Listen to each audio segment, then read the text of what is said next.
Hey friends, and welcome back to my channel. This video is all about fixing the issue while launching a Roblox. You are getting a blank error message in the game.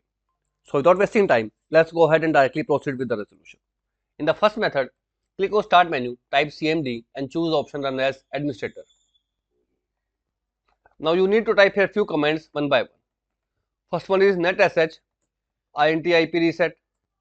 Next one is netsh winsock reset. Thirdly is ipconfig / release.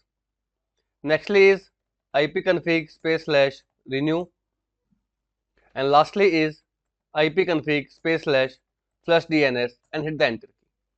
After following these 4 or 5 commands, make sure to restart your PC, and after restarting your system, relaunch your game to fix out this particular issue.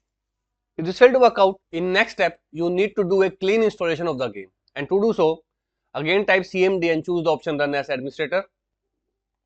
Now type here a command cd space percentage localappdata percentage and then hit the enter key. Now type here rmdir /s space Roblox and then hit the enter key. Now type in y and again hit the enter key. This will go ahead and delete the Roblox file from your system. Now after doing so, open up your web browser and download the official downloader or installer of the Roblox right into your system.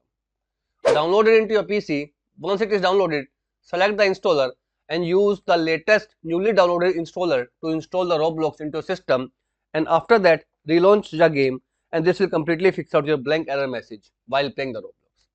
So as of now, this is all about it friends.